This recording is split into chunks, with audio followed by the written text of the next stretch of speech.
BTSന്റെ 12th anniversary ആണ് ഇന്ന്. Corona കാലത്ത് പച്ചമുടിയും നീലമുടിയും ഒക്കെ ആയിട്ട് ടിക്ടോക്കിൽ വന്നുകൊണ്ടിരുന്ന BTSന്റെ വീഡിയോസിന് ഡിസ്ലൈക്കും വോമിറ്റിംഗ് ഇമോജീസും മാത്രമേ ഞാൻ കൊടുത്തിട്ടുണ്ടായിരുന്നുള്ളൂ. ഏകദേശം 2019 അവസാനത്തോടു കൂടിയാണ് ഞാൻ കൊറിയൻ ഡ്രാമ കാണാൻ സ്റ്റാർട്ട് ചെയ്യുന്നത്. ഫസ്റ്റ് ഞാൻ കണ്ട ഡ്രാമ എന്ന് പറയുന്നത് ഹൊറാങ് ദ പോയിറ്റ് വാരിയർ യൂത്ത് എന്ന് പറയുന്ന ഡ്രാമയാണ്. ആ ഡ്രാമയുടെ കാസ്റ്റ് നോക്കി ചെന്നപ്പോഴാണ് കിം തെയോങ് എന്ന് പറയുന്ന നടനെ കുറിച്ച് അറിയുന്നത്. ആ ഒരു നടൻ BTS എന്ന് പറയുന്ന ബോയ് മ്യൂസിക് ബാൻഡിന്റെ മെമ്പർ ആണെന്ന് അറിയാൻ പറ്റി. അപ്പൊ BTS എന്താണെന്ന് സെർച്ച് ചെയ്ത് പോയിട്ടാണ് ഞാൻ ആദ്യമായിട്ട് ബ്ലഡ് സ്വെറ്റ് ഇയേഴ്സിന്റെയും ബോയ് വിത്ത് ലവിന്റെയും മ്യൂസിക് വീഡിയോ കാണുന്നത്. അവരുടെ കൊറിയോയിൽ ഞാൻ അങ്ങേയറ്റം അഡിക്റ്റഡ് ആയെങ്കിലും അവരുടെ ലുക്കിനോട് എനിക്ക് ഒട്ടും പൊരുത്തപ്പെടാൻ തോന്നിയില്ല. പിന്നീട് അവരുടെ മ്യൂസിക് കേട്ട് അതിനോടായി എനിക്ക് ഇഷ്ടം. അവരുടെ ഡാൻസ് ആയിരുന്നു എനിക്ക് ഏറ്റവും ക്രേസ് ആയിട്ട് തോന്നിയിട്ടുണ്ടായിരുന്നത്. അങ്ങനെ ഞാൻ BTSനെ കുറിച്ച് കൂടുതൽ റിസർച്ച് ചെയ്യാൻ തുടങ്ങി.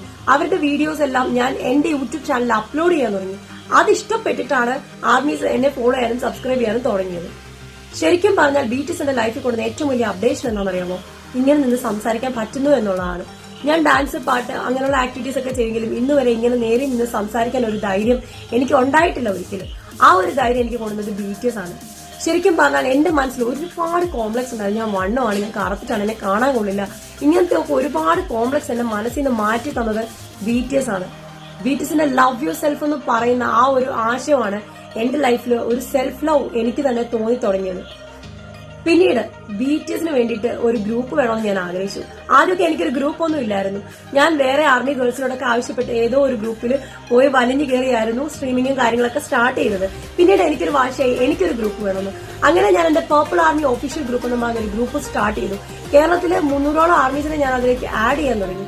പിന്നീട് ഞങ്ങൾ എല്ലാവരും കൂടെ ചേർന്ന് ഒരു ഫാമിലിയായി. ബെസ്റ്റ് ഫ്രണ്ട്സ് ഇല്ലായിരുന്നു എനിക്ക് എന്റെ ലൈഫിൽ ബെസ്റ്റ് ഫ്രണ്ട്സിനെ കിട്ടാൻ തുടങ്ങി, സോൾമേറ്റ്സിനെ കിട്ടാൻ തുടങ്ങി. പിന്നീട് ഞങ്ങൾ ആർമീസിനിടയിൽ നല്ല ഫ്രണ്ട്ഷിപ്പ് വളരാൻ തുടങ്ങി. കേരളത്തിലും തമിഴ്നാട്ടിലും തെലങ്കാനയിലും കർണാടകയിലുള്ള ആർമീസുമായിട്ട് ഞങ്ങൾ ഫ്രണ്ട്ഷിപ്പായി. പിന്നീട് ഞങ്ങളുടെ എല്ലാ കാര്യങ്ങളും ഷെയർ ചെയ്യുന്ന നല്ലൊരു സോൾമേറ്റ്സ് ആയി. വെറും ഓൺലൈനിൽ മാത്രം പരിചയപ്പെട്ട ഒരു ബന്ധമാണ്. ഈ ഒരു വളർച്ച എന്ന് പറയുന്നതിന്റെ കാരണം BTS ആണ്.